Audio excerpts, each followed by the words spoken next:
hang out with them. But I have a question for you. Uh, so with the evolution, right? Women, like even when I looked at the statistics today about the rent prices, right? How much you need to make in certain states. Like San Diego was like 122. Where I'm at is 117. I think San Francisco was like 130. You know, you need to make. So a lot of like the way society is with the rent prices going up, right? It's kind of hard for him. Let's say it can be kind of hard for a man by himself to just afford the rent, right? So let's take it that way. So now you have the woman working too, right? Do you feel like now that the woman's working, because he can't do it all on his own, should he also do some of those duties to help her in a sense? Like that's what I guess that's where I'm trying to understand. You get what I'm saying? Because Vince is different. His wife, he's taking care of all that, so she can be in her feminine. If he don't want to cook, she can cook because she ain't got to go to work all day. So how do we work with it when women are also working hard as the man is? Can it be balanced? I know my household growing up, my parents didn't do all that. My dad got home first, he cooked, and my mama got home first, she cooked. It was just a balancing. But you know, I'm just trying to understand, do women or men, do they still just want women to still cook and clean all day and they go to work? Like, that's my question. Let me jump in there before you respond. Please let me jump in there. Please let me jump in there. Please let me. I would like to answer the question. That's a question. That's not a statement. That's a question. Yeah, I think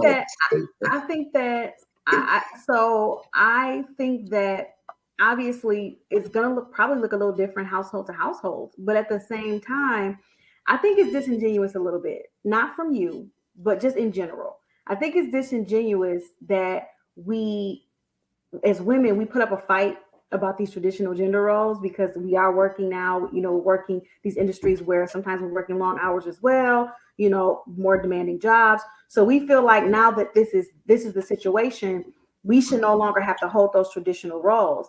Yet, I'm sorry, I keep seeing women all over the place who keep talking about how they want a man to hold, they expect their man to hold down that traditional gender role. Like they still want him to do the things that he's expected to do as a provider and as a protector, and still cut the lawn and fix the cars and do all of those things. So if we're still expecting them to be traditional in a modern world, then why do we not have the same energy for us as women to still be traditional in a modern world? Like we're modern, all of us are modern women. If we live in this day and age, we modern women. Okay, so we all are. But some of us are still holding on to our traditional values, and some of us are not. And at the end of the day, submission does not have a price tag. A man should not have to make a certain amount of money to get you to submit. A man should not have to retire you and have you sit at home in order to get you to submit. A man should not, that should not be a prerequisite to your submission, because as a woman, naturally, you should just want to do that because that's naturally your role, right? Submission doesn't mean you're a slave. That doesn't mean he can't do laundry. It doesn't mean he can't wash dishes. It doesn't mean he can't cook. That's not what that means. If that man is willing and able, then fine, it's fine.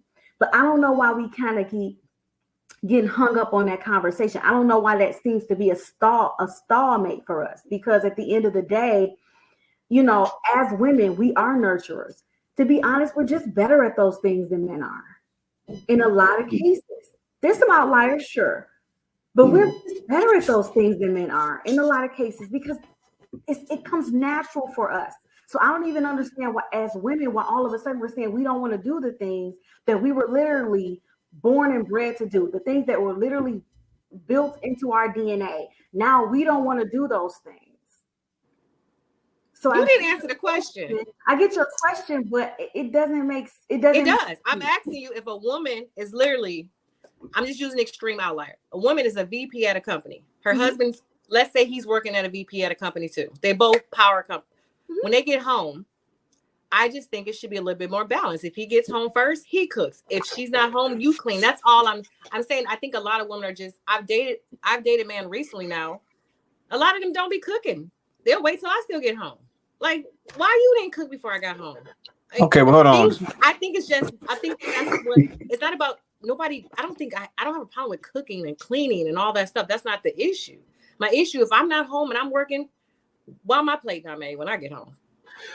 So, okay, so Janice, I hear what you're saying, but see, this is the issue with that is that's not what's happening. And what I mean by that is, so you're saying that you're running into guys who, you know, you got the power couple, they both VPs, so y'all come home, and since he got there first, you don't have a plate ready. But my question once again to that is, are you doing the same thing on the flip side? So you're saying that when you come home, you know what I'm saying, he got there first, he didn't cook, so you didn't have a plate ready when you got home. Okay, cool. But like I said, I'll just make an example. So you got home first and the door was broke. Like, did you fix the door before he got home? I would call a handyman. No, but see, Johnny, that's what I'm saying. It's like we can't. So let him